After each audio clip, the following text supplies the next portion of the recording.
할렐루야. 네, 반갑습니다.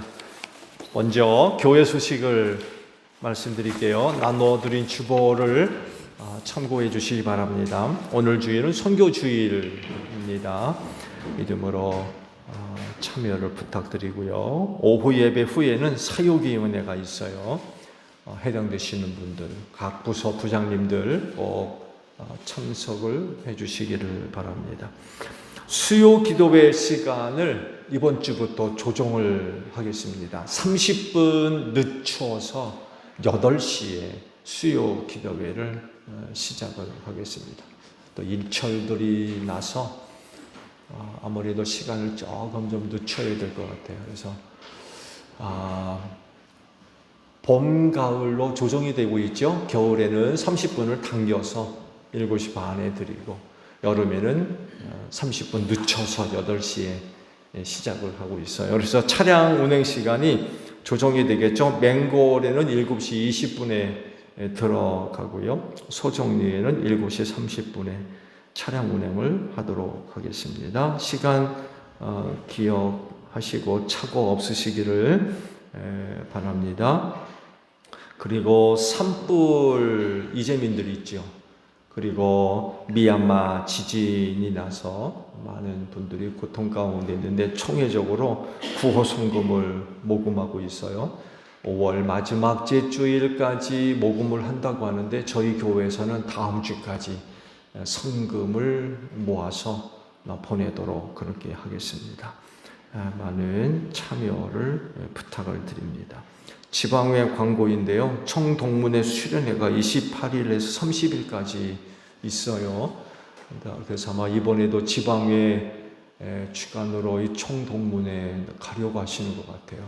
근데 저는 계획이 지금 아직 안 서 있는데 지방회 행사가 되어서 광고를 올립니다. 생각나실 때마다 은혜 가운데 동문회가 잘 진행될 수 있도록 기도 부탁을 드립니다.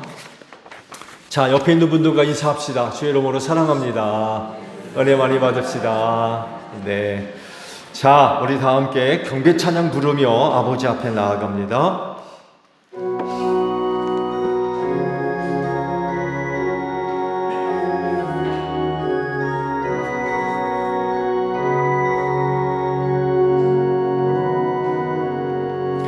예수 우리 주시여 이곳에 오셔서 우리가 주께 드리는 찬양을 받아주소서. 우리는 주님의 종들, 주님은 우리 주시라. 주 대신 예수님 오셔서 이 찬양을 받아주소서.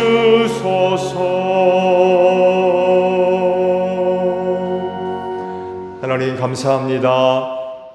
예배할 수 있도록 한 주간 은혜 가운데 인도해 주시고 믿음을 더해 주셔서 감사드립니다. 이 날을 기억하고 아버지 앞에 나와 예배하오니 오늘도 저희가 드리는 예배를 기쁘게 받아 주시옵소서. 하나님은 영이시니 신령과 진리로 예배하라 하십니다. 이 예배를 위하여 성령의 기름 부으심으로 함께 하셔서 오늘 저희가 드리는 예배가 신령한 예배가 되게 하시고 주님의 약속대로 우리 모임 가운데 함께 하셔서 진리의 예배가 되어져서 하나님을 기쁘시게 할 수 있는 귀한 예배가 되어지게 하옵소서. 성령님 우리를 도와주시기를 원합니다. 순서마다 뜻을 기울이고 힘을 다하여 하나님을 예배할 수 있도록 성령님 우리 예배를 도와주시옵소서. 존귀하신 예수님의 이름으로 기원하옵나이다.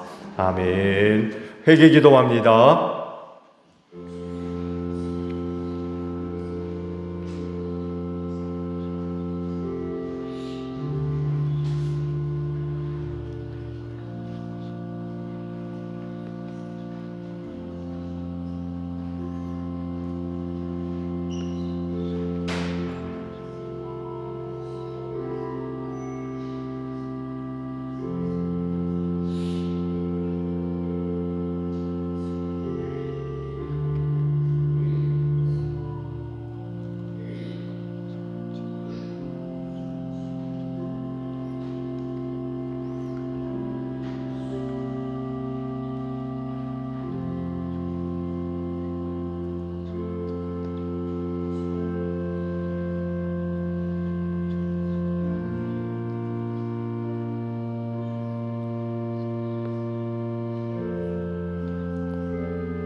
오라 우리가 서로 변론하자. 너희 죄가 주홍 같을지라도 눈과 같이 희어질 것이요 진홍같이 붉을지라도 양털같이 되리라. 이 말씀대로 진심으로 회개한 여러분의 모든 죄를 예수 그리스도의 십자가의 은혜로 용서하셨습니다.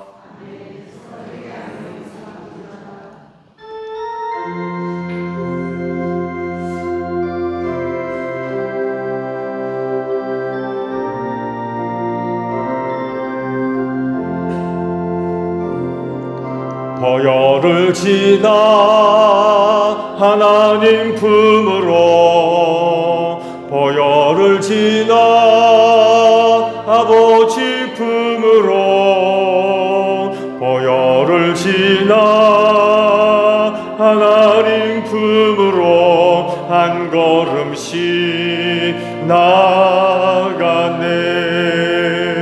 존귀한 주 보혈이 내 영을 새롭게 하시네. 존귀한 주 보혈이 내 영을 새롭게 하네.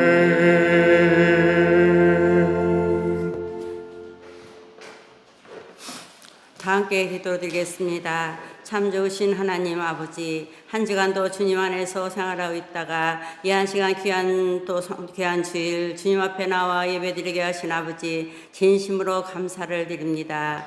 이 한 시간 저희들 하나님 말씀을 들으며 하나님을 의지하며 하나님을 또 바라보며 또 이렇게 또 하나님 아버지 앞에 왔습니다. 저희들 하나님 아버지 말씀을 들을 때 저희들 말씀에 또 은혜를 받게 하시고, 말씀을 들을 때 저희들 마음속에 깨달음이 되게 하시며 온전한 믿음을 가지고 또 한 주간도 살아갈 수 있는 저희들이 되게 하시고, 저희 믿음이 좌우르나 치우치지 아니하도록 함께 하시며 오로지 천성에 달려갈 수 있도록 성령님 도와주시옵소서. 이 한 시간 우리 목사님 말씀을 전하실 텐데 그 말씀이 저희들이 은혜가 되게 하시며 그 말씀을 또 순종하며 또 살아갈 수 있도록 성령님 도와주시고, 이 지역에 죽어가는 영혼 다 구원시켜 주시고, 오늘 말씀을 통하여서 저희들이 그들에게 말씀을 전할 수 있는 저희 모두가 될 수 있도록 성령님 도와주시옵소서. 저희 소정길 성결교가 더 건강한 교회가 되게 하시고, 의한지가로 인하여서 또 몸이 불편하여서 또 하나님 앞에 나온 심령도 있습니다. 하나님께서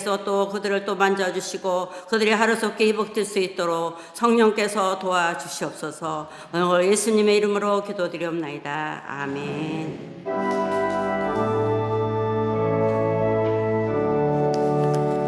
우리 기도를 들어주시고 주님의 평화를 내려주소서.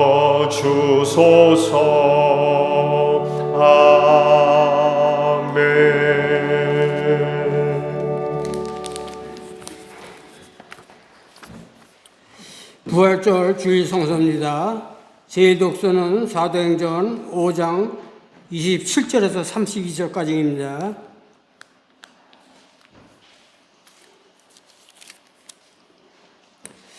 그들이 사도들을 데려다가 공회 앞에 세우니 대제사장이 신문하였다.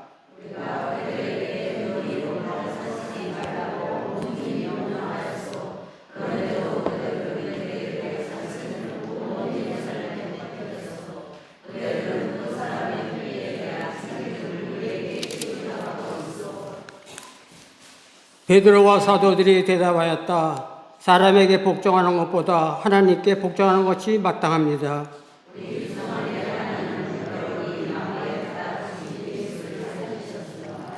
하나님께서는 이분을 높이시어 자기 오른쪽에 앉히시고 영도자와 구원자로 삼으셔서 이스라엘 회개를 하고 제사함을 받게 하셨습니다.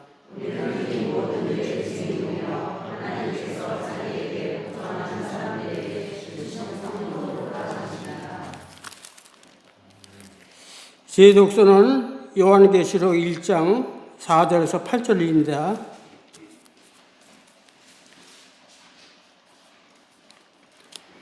나 요한은 아시아에 있는 7 교회에 이 편지를 씁니다. 지금도 계시고 전에도 계셨고 또 앞으로 오실 분과 그의 보좌 앞에 있는 7영과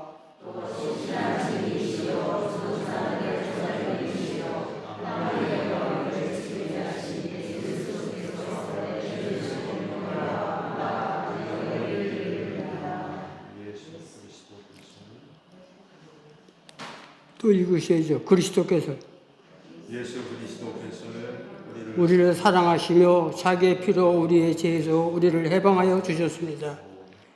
우리로 하여금 나라가 되게 하시어 자기 아버지 하나님을 섬기는 제사장으로 삼아 주셨습니다. 그에게 영광과 권세가 영원무궁하도록 있기를 빕니다. 아멘.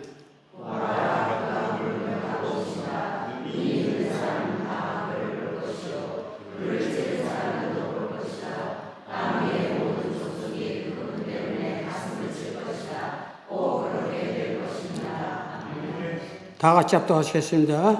지금도 계시고 전에도 계셨고 앞으로 오실 정령하신 주 하나님께서 나는 알파요 오메가다 하고 말씀하십니다. 이는 살아계신 하나님의 말씀입니다.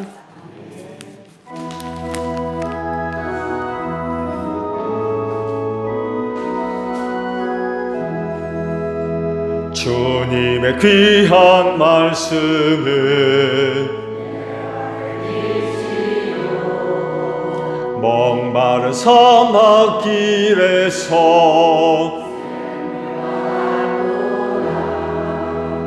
굶주린 나의 영혼을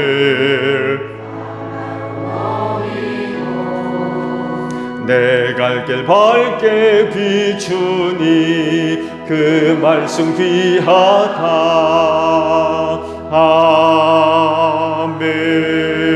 아멘. 주일을 위해 주시는 말씀이에요. 사도행전 23장 11절 한 절에 있는 말씀만 봅니다. 그날 밤에 주님께서 바울 곁에 서서 말씀하셨다. 용기를 내어라. 내가 예루살렘에서 나의 일을 증언한 것과 같이 로마에서도 증언하여야 한다. 아멘. 오늘도 주일을 지켜 하나님께 예배하시는 여러분 모두에게 부활의 소망이 충만하기를 축복합니다. 네, 고맙습니다. 하나님께서 하시는 일들을 이제 보게 되면 굉장히 비밀스럽고 신비한 일들이 거의 대부분인 것 같아요. 왜냐하면 우리로 하여금 하나님의 그 크기와 넓이와 깊이를 측량할 수 없기 때문인 것 같아요. 우리가 그것을 안다면 하나님의 신비한 부분이 있겠습니까? 또 비밀스러운 부분이 있겠어요? 다 아는데. 근데 우리가 그런 부분들을 다 알지 못하는 이런 일들이 있는 이유는 우리가 그분을 측량할 수 없기 때문인 것 같아요. 존재 방식부터 다르죠. 나는 처음이고 마지막이다. 시작도 없고 끝도 없이 영원히 계신 분이시고 자존하시는 분이죠. 나는 스스로 있는 자다. 그 이름이 곧 하나님의 이름 야훼인데 우리는 그렇게 존재할 수 없죠. 그분은 영이지만 우리는 물질, 육체를 갖고 있잖아요. 육체를 갖고 있는 물질적 존재가 영원히 계신, 영으로 계신 하나님을 안다는 건 이건 불가능하죠. 그래서 그런 하나님이 하시는 일들을 우리가 다 파악하고 이해를 하고 한다는 건 불가능한 것 같아요. 그래서 하나님이 하시는 일들을 보게 되면 참 비밀스럽고요. 잘 알려지지를 않아요. 또 신비한 일들이 너무나도 많이 있어요. 그래서 인간적인 측면에서 하나님이 하시는 일들을 보게 되면 의문되는 것들이 많이 있어요. 의문시되고 또 많은 질문들이 생겨요. 왜?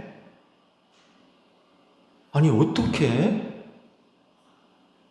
이런 질문들이 자주 생겨요. 이해를 못하니까 납득할 수도 없고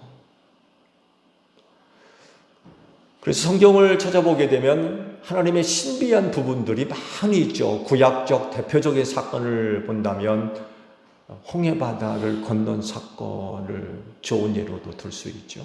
홍해바다.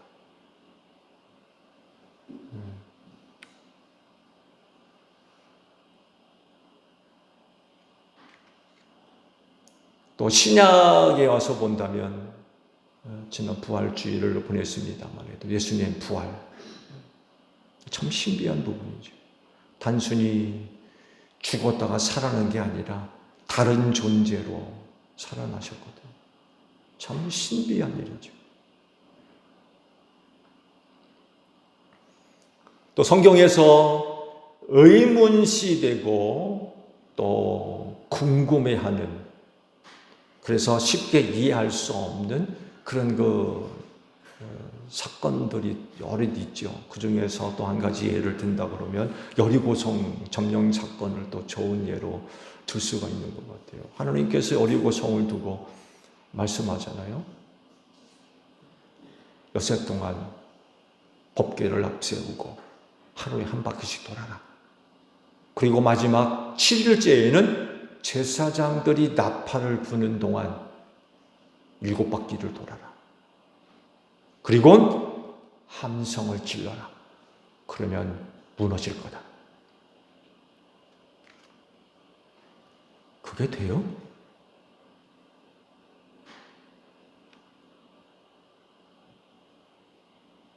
그래가지고 성을 어떻게 무너뜨립니까? 그 여리고 성을 두고 그렇게 말씀하셨을 때에 대뜸 질문이 생겨요. 아니 어떻게? 아니 그래가지고 무슨 성이 무너져? 이해할 수가 없는 거죠. 사람이 갖고 있는 지혜, 지식, 경험 이런 것 가지고는 하나님이 지금 하라고 하시는 말씀, 이건 얼토당통한 그런 말씀이 되는 거죠. 말도 안 되는 거예요. 근데 어떻게 됐어요?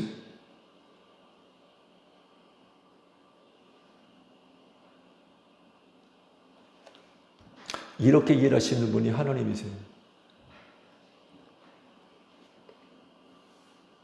그래서 하나님의 어떤 계획이 세워지고 그 일이 시작이 되고 또 진행 과정 중에 많은 의문, 의심, 또 질문들이 발생하지 않을 수가 없어요. 근데 그 일이 끝나고 나면 아멘 할렐루야 라는 고백이 저절로 나와요.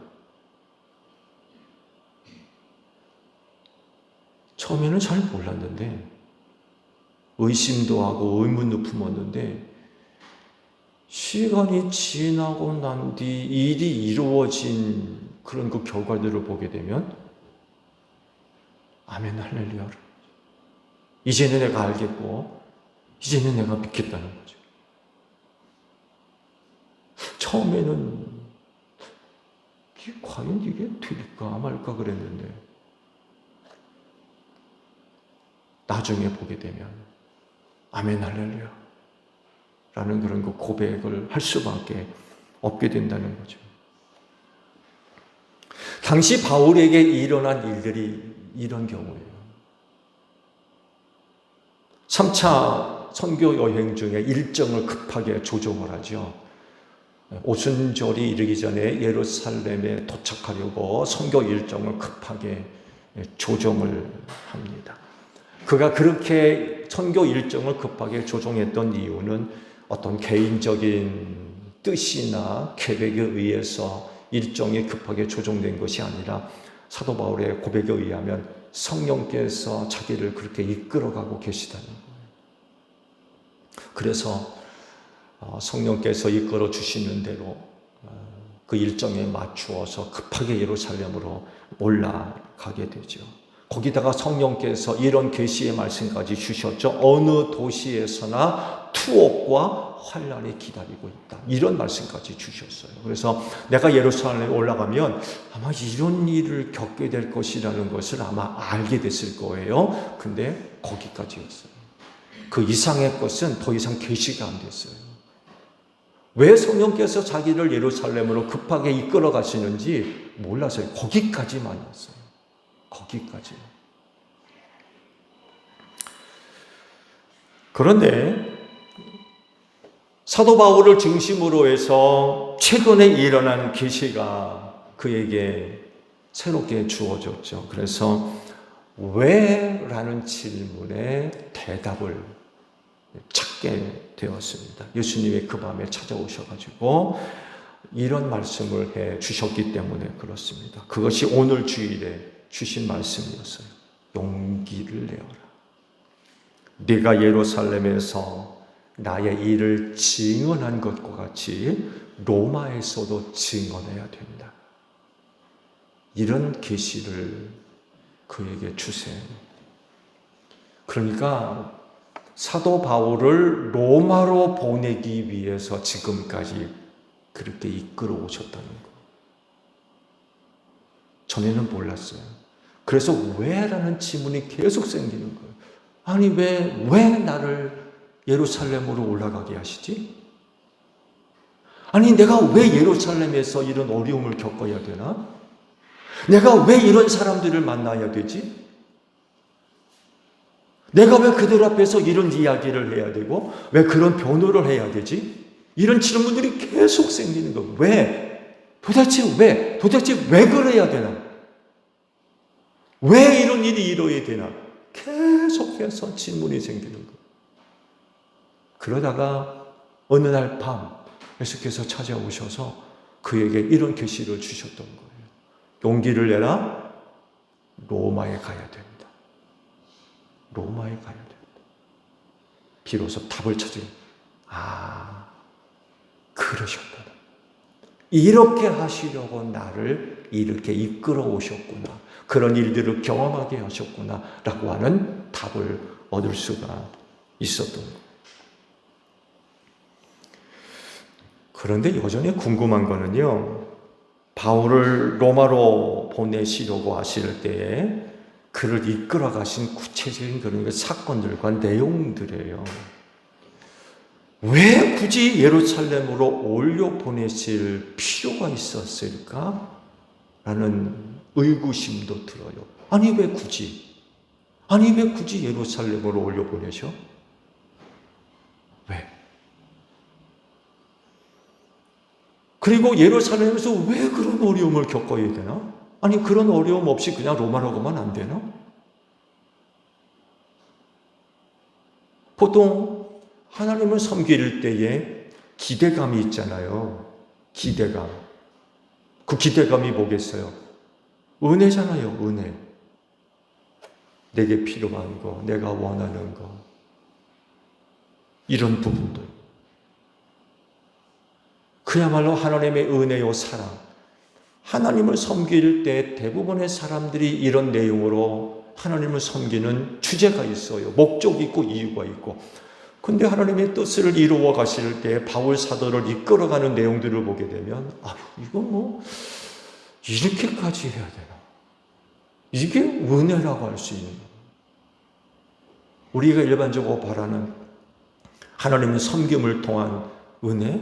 이것과는 거리가 너무나도 먼 거예요. 아니 그냥 보내시면 그냥 순탄하게 바람에 돛단 듯 그렇게 가면 얼마나 좋겠어요.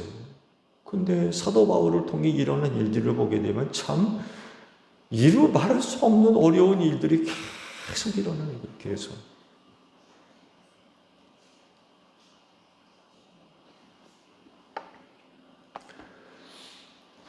로마로 가야 된다 그러면요, 그가 그리스에 도착했을 때 거기서 그냥 곧바로 로마로 보내시면 얼마나 좋을까요? 거리도 가깝고 지척이거든요. 그가 거기에 들렸을 때 맞바로 그냥 로마로 보내시면 얼마나 좋아요. 오늘날 같이 비행기 터가 되는 것도 아니고 웬만하면 거의 도보인데 걸어 다녀야 되잖아요. 지금처럼 길이나 좋습니까? 물론 로마가 잘 닦아놓은 도로가 있긴 합니다만 강도의 위험이 너무 큰 거예요. 길의 위험이. 누누이 말씀드리죠. 오늘날과 같이 그렇게 여행을 쉽게 할 수 있는 시대가 아니에요. 무슨 일을 겪을지 모르고. 여관은 거의 대부분 강도들의 소굴이었고요. 이건 뭐. 그런 것들을 생각해 본다면 그리스에 방문했을 때 그냥 곧바로 로마로 보내시면 거리도 가깝고 뭐 이것저것 생각해 본다면 최고로 좋거든요. 근데 굳이 예루살렘으로 올라가게 하세요. 굳이.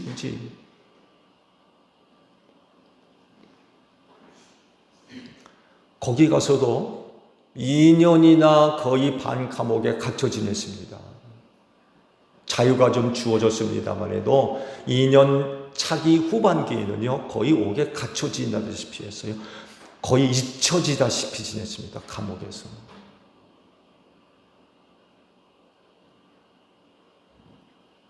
왜 이렇게 하신 걸까? 왜?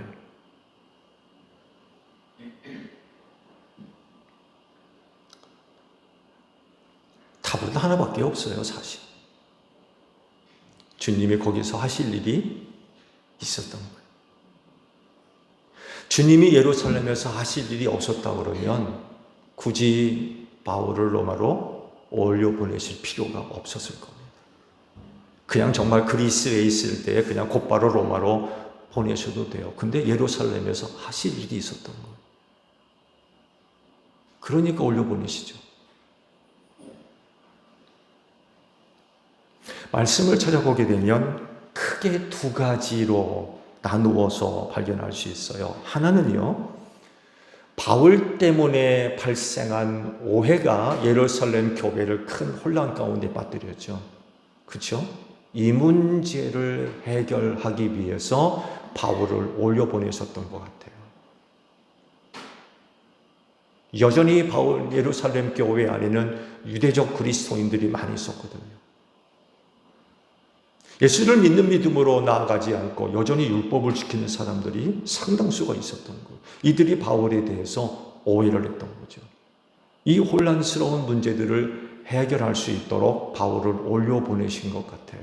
그래서 바울이 올라가서 예루살렘 교회의 혼란스러운 부분들을 진정시키죠. 진정시켰습니다. 예루살렘 교회 내부적인 문제를 잠잠케 했습니다. 해결해 주었어요. 또 다른 하나는 그곳에서 만난 사람들에게 복음을 전해 주려고 올려 보내신 것 같아요. 이 두 가지 이외에는 특별한 게 없어요. 바울을 좋아하는 사람이건 환영을 하는 사람이건 반대를 하는 사람이건 싫어하는 사람이건 죽이려고 하는 사람이건 간에 바울 주변에 있는 사람들에게 복음을 전하도록 하기 위해서 올려 보냈던 것 같아요. 사도 아닙니까? 사도가 하는 일이 뭐예요? 복음 전하는 일이거든요.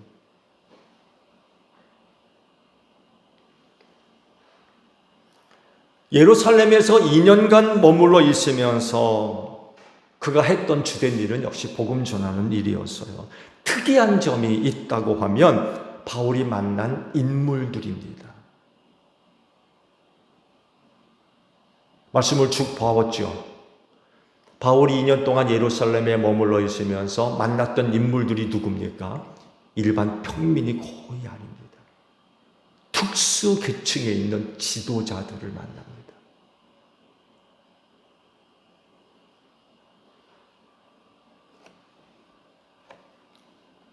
사내들인 공의회원은 말할 것도 없고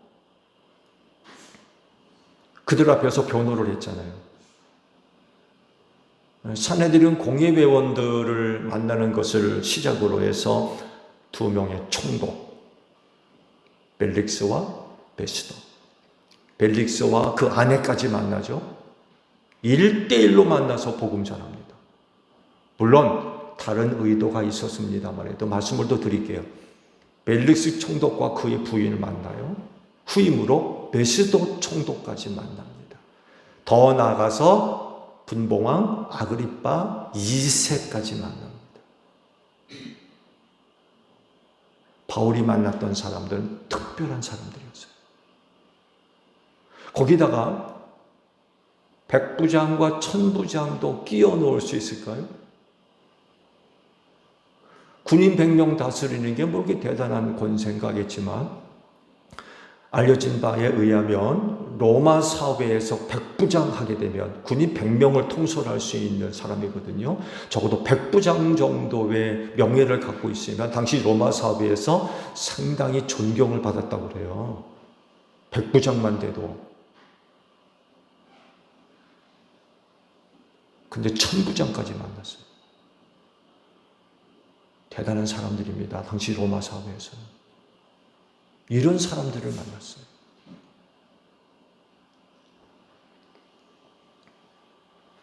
이들에게 복음을 전해주는 데 있어서 바울이 적격이었을까요? 예루살렘에서 복음 전한 대상들을 생각해 본다 그러면 주께서 보실 때에 바울이 적격이었던 것 같아요.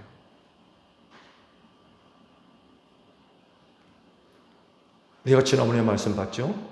아람어만 하는 것이 아니라 헬라어도 했습니다. 헬라어를 자유자재로 말할 수 있는 사람이었어요. 그는 나면서도 또 로마 시민권을 갖고 있는 사람이었다고 그러죠. 상당히 헬라화되어 있는, 개화되어 있다고 그럴까요? 문명화되어 있는 그런 사람이었어요. 일찍부터 헬라 문화 속에서 영향을 받으며 자랐던 사람이 바울이었어요. 그만큼 깨어 있었던 사람이고, 그 부모님 밑에서 그런 문화 속에서 자란 사람이었어요. 그들이 바울이 만난 사람들을 생각해 본다면 아마 이런 부분들도 상당히 작용이 됐던 것 같아요.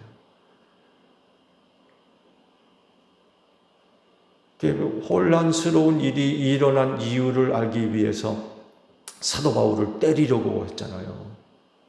그렇죠? 그랬을 때에 헬라어로 로마법을 얘기했죠.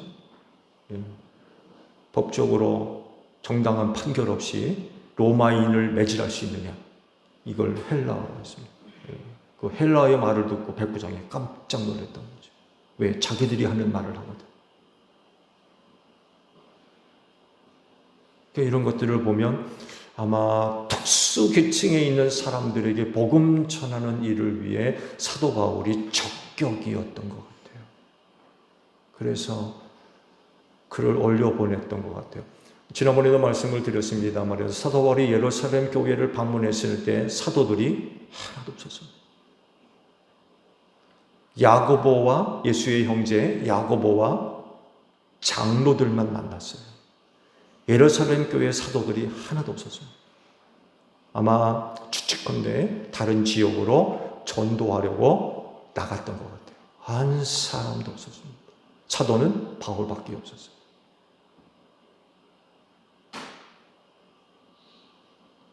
이런 상황 가운데 바울을 올려보내서 특수계층 있는 사람들을 만나게 하시고 그들에게 복음 전하는 일을 위해서 그를 그렇게 이끌어 가셨던 것 같아요. 또 하나는 바울을 그 로마로 보내기 위해서 황제 앞에 세워야 되는데 황제 앞에 내가 황제에게 상소한다고 그랬거든요. 황제 앞에 서서 변호를 해야 되는데 그렇게 하려면 당시 그 유대의 정치적 영향력을 갖고 있는 사람들의 도움을 받게 하신 것 같아요.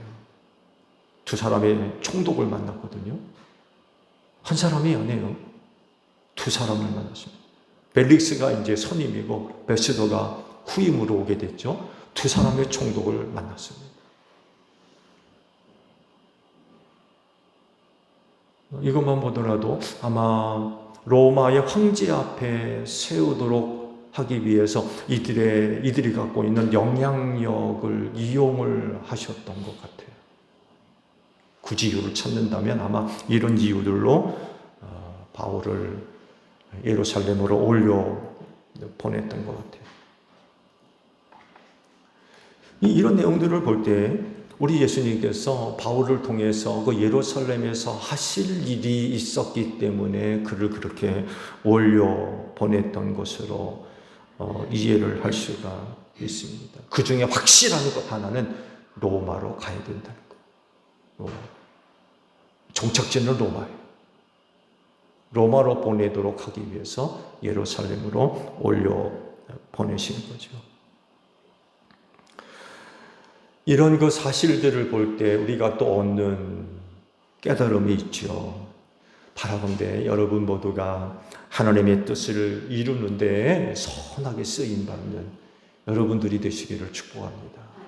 선한 일꾼들이 되십시오. 또 말씀을 보게 되면 그렇게 선하게 쓰임받는 사람도 있었지만 전혀 그렇지 않은 사람들도 등장하거든요. 그렇지만 우리 제1교회 성도들이라고 하면 하나님의 뜻을 이루는데 오직 선하게 쓰임 받으시기를 바랍니다. 그렇게 되기 위해서라도 신앙생활 잘 하십시오. 신앙생활 잘 하셔야 돼요.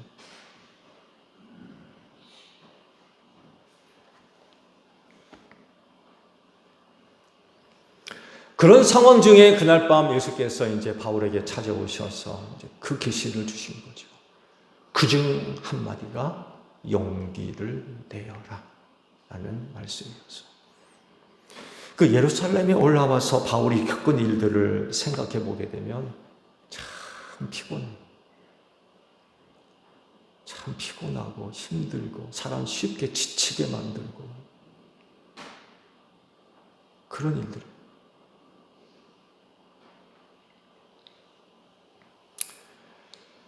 보면 유대교도들이 사도 바울을 죽이려고 들죠. 그렇죠? 저 집사님 PPT 좀 열어보실래요? 사도행전 23장 12절에서 13절까지의 말씀을 보게 되면 당시 유대교도들 중에 몇몇 사람들이 바울을 죽이려고 모의를 합니다. 날이 새니 유대 사람들이 모의하여 바울을 죽이기 전에는 먹지도 마시지도 않겠다고 맹세하였다. 이 모의에 가담한 사람은 40명이 넘었다.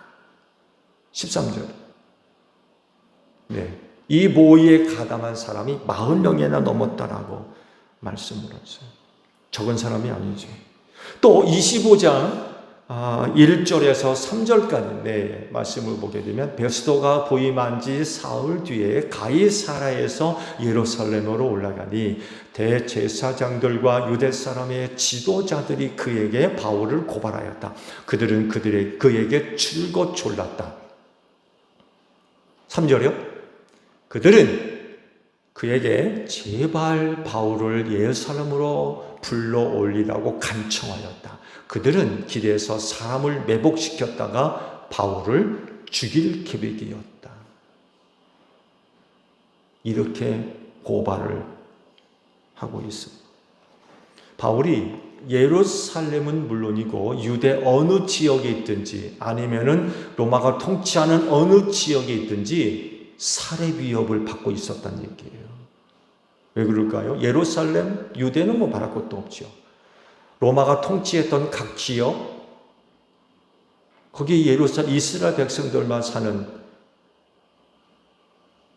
그런 모임이 있었거든요. 지역이. 회당이 지어지고 어느 곳을 가나 유대인들이 사는 집단들이 있었거든요. 그 유대교의 영향력이 안 미칠 수가 없거든요. 때로는 또 사도 바울이 로마 통치 지역에 들어가서 복음을 전할 때 이 디아스포라를 또 이용하기도 했어요. 회당에 들어가서 복음을 전하기도 하고. 근데 이 살해 위협에서 벗어날 수가 없었던 거죠. 자칫 잘못했다가 목숨을 잃을 가능성이 너무 컸던 거죠. 살겠어요? 자기를 죽이려고 하는 사람들이 물도 안 먹고 밥도 안 먹고 기회를 노리고 있다 그러면 그 집 바깥에 나갈 수 있어요? 피곤한 거예요. 정신적인 스트레스가 그 얼마나 컸겠습니까?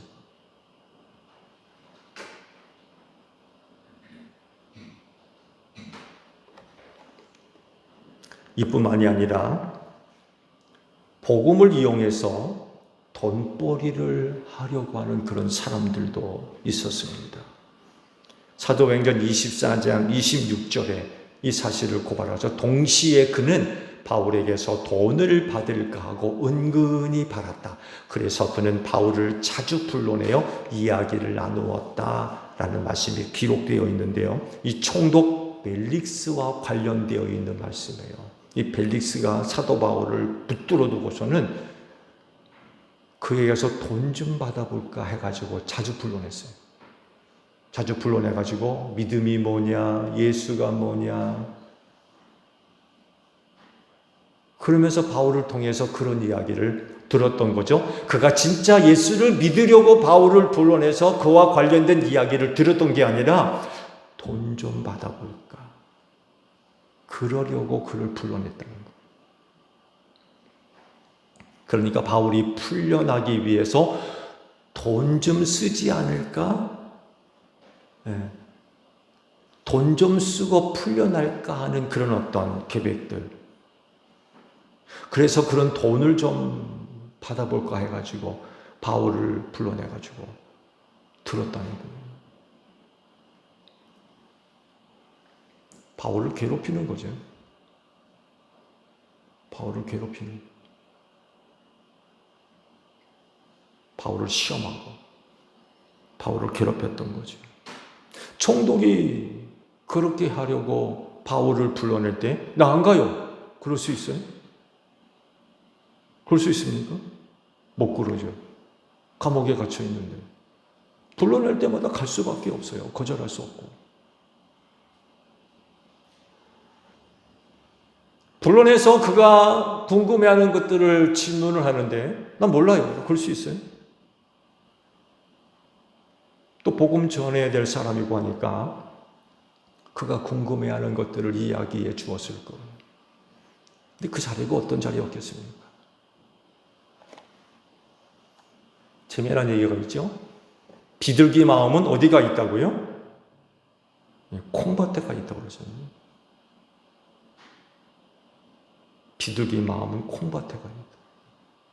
사도 바울과 얼굴을 맞대고 복음에 관해서, 믿음에 관해서, 말세에 관해서, 종말에 관해서, 심판에 관해서 궁금했던 이야기를 서로 주고받고 듣지만 콩밭에가 있는 거예요. 벨릭스 마음은.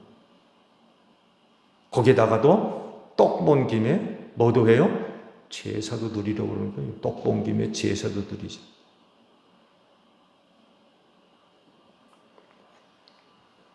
그렇지만 바울은 그런 벨릭스의 술축에 이용당하지 않죠.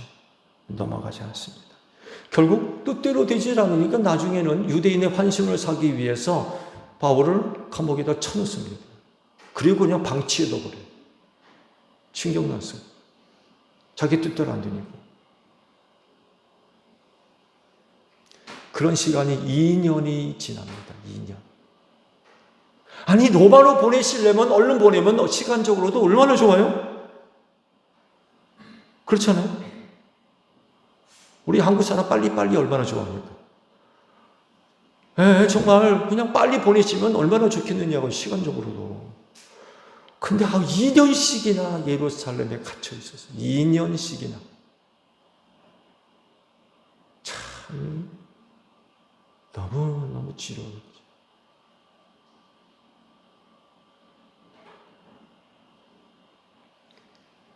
이런 그에게 필요한 게 뭐겠습니까? 주님의 말씀이었어요. 주님의 말씀.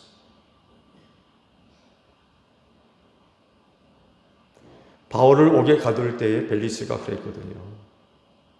그 사람들이 와서 그를 만나는 거 제지하지 말아라. 아마 바울이 옥에 갇혔을 때 많은 사람들이 찾아왔을 겁니다. 이런 말도 하고 저런 말도 하고. 근데 진짜 바울에게 필요했던 건 주님의 말씀이었어요. 그리고 그 밤에 주님께서 나타나셔서 그 말씀을 주셨던 거죠. 용기를 내어라. 다른 사람한테는 그런 말을 안 들었겠어요? 힘내, 사도 바울님 힘내세요. 잘 참고 견디세요. 용기를 내세요. 이런 말 안 들었겠습니까? 그렇지만 진짜 바울에게 필요했던 건 주님의 말씀이었어요. 그 말씀을 그날 밤에 들었던 거죠. 용기를 내어라.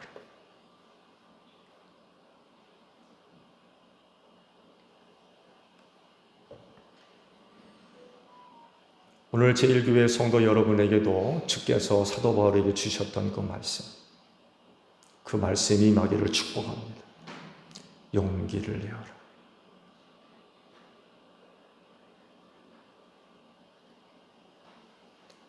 주님이 하실 일이 남아있어요. 주님이 하실 일이 남아있어요. 여기서. 아니면 여러분 가정에서. 아니면 여러분 직장에서. 할 일이, 주님이 하실 일이 남아있어요. 그래서 여기 있게 하시고 가정과 직장으로 보내신 줄로 믿습니다. 주님이 하실 일이 있어요. 그래서 아직까지 내가 할 일이 남아있어요. 하나님의 뜻을 이루도록 그 뜻을 성취할 수 있도록 내가 할 일이 남아있어요.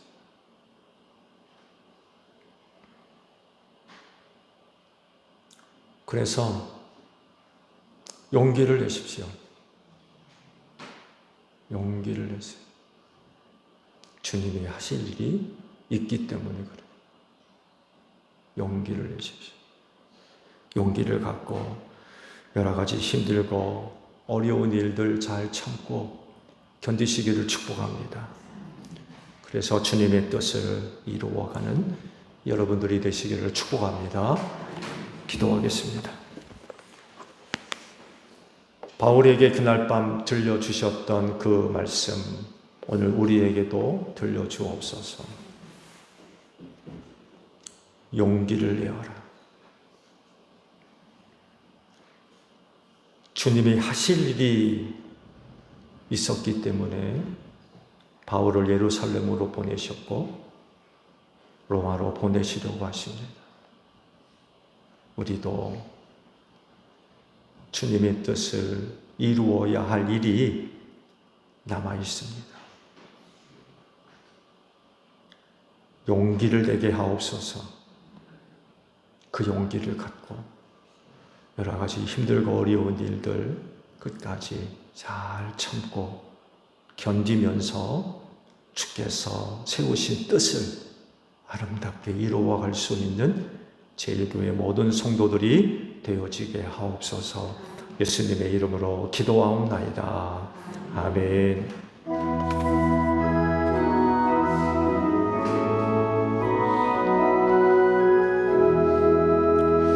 낮에는 구름 기둥과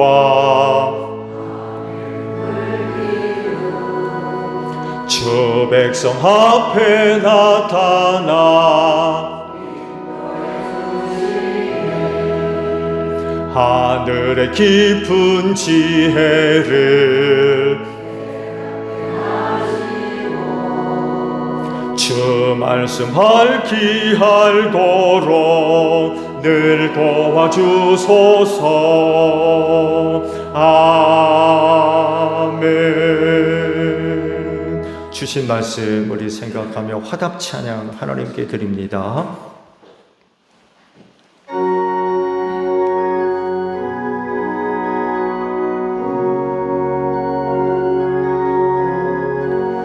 주의 친절한 발에 안기 세우리 마음이 평안하리니 항상 기쁘고 복이 되겠네. 영원하신 발에 안기세 주의 발에 그 크신 발에 안기세 주의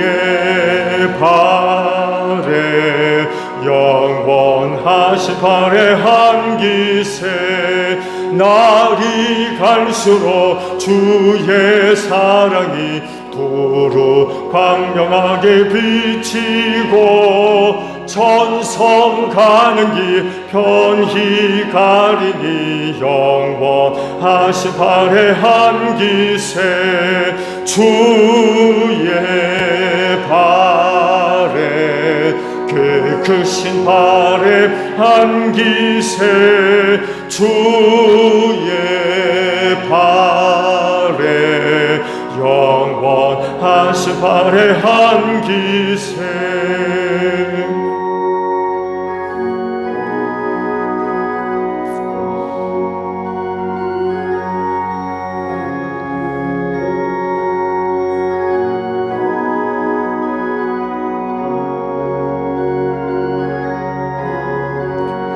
주의 보좌로 나아갈 때에 기뻐 찬미 소리 외치고 겁과 두려움 없어지리니 영원하신 발의 한기세 주의 발에 그 크신 발의 한기세 주의 발에 영원하신 발의 한기세 봉헌의 말씀을 함께 나눕니다. 주께서 말씀하시길 네가 제단에 제물을 드리려고 하다가 내 형제나 자매가 내게 어떤 원한을 품고 있다는 생각이 나거든 너는 그 제물을 제단 앞에 놓아두고 먼저 가서 내 형제나 자매와 화해하여라. 그런 다음에 돌아와서 제물을 드려라 하셨습니다. 주님의 평화가 여러분과 함께 하시기를 축복합니다. 화의를 이룬 증거로 주변 교우들과 평화 인사를 나눕시다. 샬롬.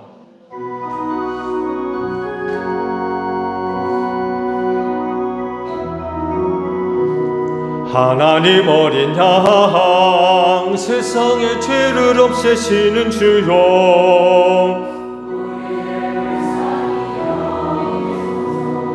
하나님 어린 양 세상의 죄를 없애시는 주여 하나님 어린 양 세상의 죄를 없애시는 주여 우리에게 평화를 주소서. 여러분 성경에 이르기를 각자 마음에 정한 대로 해야 하고 아까워하면서 내거나 마지못해 사는 일은 없어야 합니다. 하나님께서는 기쁜 마음으로 내는 사람을 사랑하십니다 라고 하셨습니다.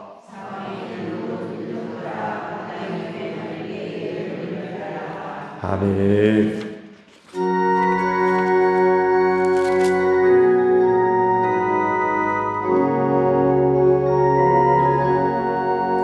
거나 내 영혼 편히 쉴 곳과 풍랑 이루어도 안전한 복음까지도 다스리시는 주의 영원한 발을 의지해 주의 영원하신 발 함께 하사 항상 나를 붙드시니 어느 곳에 가든지 여동하지 않음 주의 발을 의지함이라 세상 친구들 나를 버려도 예수를 함께 동행하므로 주의 은혜가 충만하리니 주의 영원한 발을 의지해 주의 영원하신 발 함께 하사 항상 나를 붙드시니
주의를 지킬 수 있도록 한 주간 은혜와 사랑을 베풀어 주셔서 감사드립니다.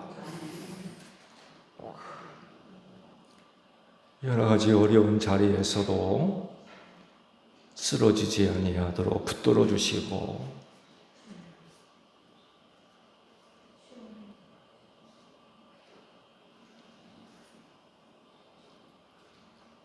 때를 따라 공급해 주시는 은혜로 인하여서 살게 하사 오늘 이렇게 주의를 지켜서 하나님 아버지 앞에 예배케 하시니 진정 감사를 드립니다. 그 은혜와 사랑을 생각하며 오늘도 아버지 앞에 나올 때에 빈손으로 오지 아니하고 그 은혜와 사랑을 생각하며 예물을 거룩히 구별해 두었다가 이 시간 아버지 앞에 드립니다. 오늘도 드리는 저희 예물들을 기쁘게 받으시고 그 믿음에 복을 내려 주시옵소서. 아버지께로부터 받은 바 그 은혜가 우리 안에 생명으로 채워질 줄로 믿습니다.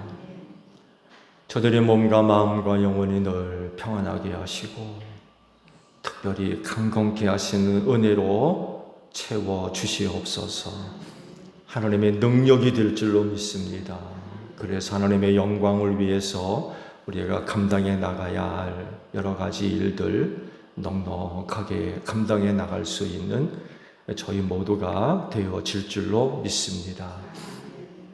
이 시대의 여러 가지 많은 어려운 일 속에서 얼마나 많은 사람들이 위험과 위협과 고통 속에서 신음하고 있는지 모릅니다. 그런 가운데서도 우리 모두를 또 지켜주시고 붙들어 주시며 함께 하시고 인도해 주셔서 참으로 감사를 드립니다. 앞으로도 변치 않는 하나님의 은혜와 사랑이 우리와 함께 하실 줄로 믿습니다. 그래서 넉넉히 세상을 이기고 우리 앞에 놓인 또 신앙의 경주의 길을 끝까지 잘 달려갈 줄로 믿습니다. 특별히 우리 제1교회 성도들이 머무는 곳에서 저들 빛이 되게 하시고 또 예수의 향기를 날리는데 조금도 부족함이 없는 축복의 통로들이 다 되어질 수 있도록 이 귀한 믿음들을 꼭 축복하여 주시옵소서.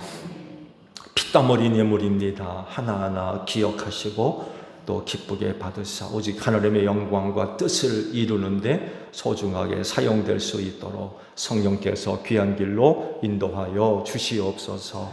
감사드리며 예수님의 이름으로 기도하옵나이다. 아멘. 파송 찬송합니다.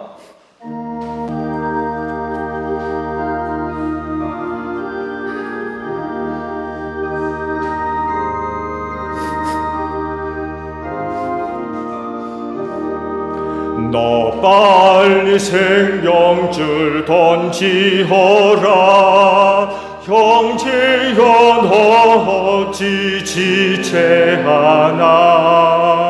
보하라 저 형제 빠져간다. 이 구조선 타고서 속히 가라. 생명줄 던져 생명줄 던져 물속에 빠져간다.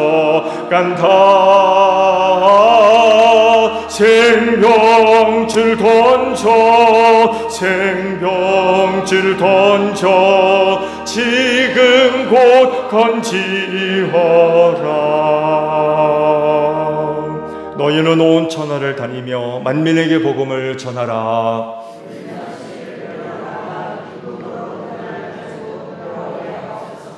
아멘. 지금은 우리 주 예수 그리스도의 은혜와 하나님 아버지의 극진하신 사랑하심과 성령님의 교통하심이 주의를 지켜 아버지 앞에 예배하는 성도들 위해 영원히 함께 하시기를 축원하옵나이다.